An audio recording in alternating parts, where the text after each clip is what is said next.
सभी भाई बहनों को जय सच्चिदानंद जी। गुरु रविदास जी कोमल हृदय के महापुरुष थे। एक बार लहर तारा तालाब, जो कि कबीर जी की प्रकट स्थली है, उन दिनों वहाँ पर घना जंगल था।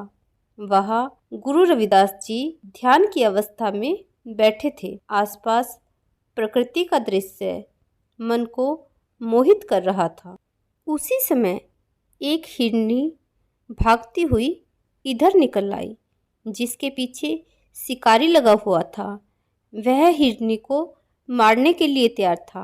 शिकारी ने हिरनी को अपने काबू में कर लिया था। हिरनी ने सोचा कि अब उसका जीवन मुश्किल में पड़ गया है और शिकारी उसे मार ही डालेगा। उसने सोचा कि अब वह अपने बच्चों से नहीं मिल सकती। दूध पिलाना तो बहुत दूर की बात है। हिरनी अपने मन में ऐसा सोचकर दुखी हो रही थी। अपने बच्चों को याद कर उसकी आंखों से आंसू बहने लगे। यह देखकर शिकारी ने पूछा कि तेरी आंखों में आंसू आने का क्या कारण है? हिरनी ने कहा कि मुझे अपने बच्चों की याद आ रही है, इसलिए मेरी यह हालत है। हिरनी ने शिकारी से कहा, तू मुझे 2 पल के लिए छोड़ दे, मैं अपने बच्चों को दूध पिलाकर तेरे पास आ जाऊंगी।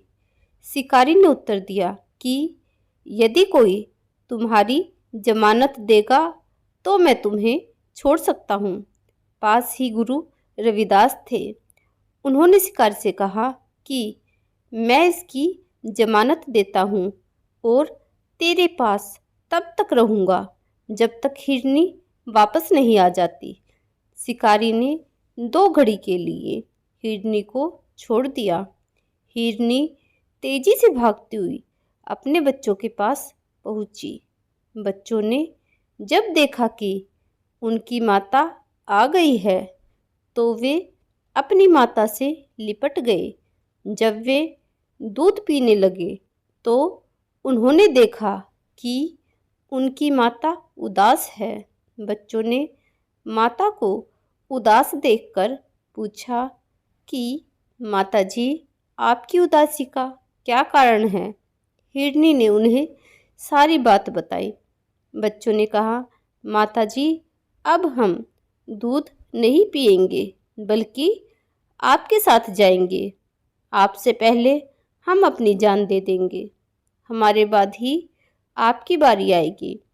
हिरनी कुछ देर बाद अपने बच्चों के साथ जहाँ शिकारी और गुरुजी बैठे थे वहाँ पहुँच गई। हिरनी ने शिकारी से कहा कि अब बिन संत महापुरुष को छोड़ दो, हम 2 घड़ी से पहले तुम्हारे पास पहुँच गए हैं।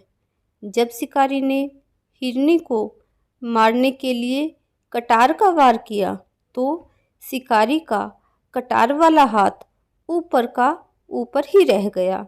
वह जड़ पत्थर के समान हो गया। उसने अपनी आंखों के सामने मृत्यु नाचती हुई दिखाई देने लगी।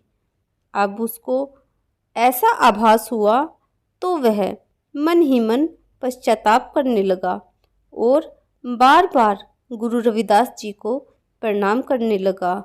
उसने उनसे माफ़ी मांगी। गुरु रविदास जी ने उन्हें भविष्य में शिकार करने से मना किया और उन्हें अपना शिष्य बना लिया।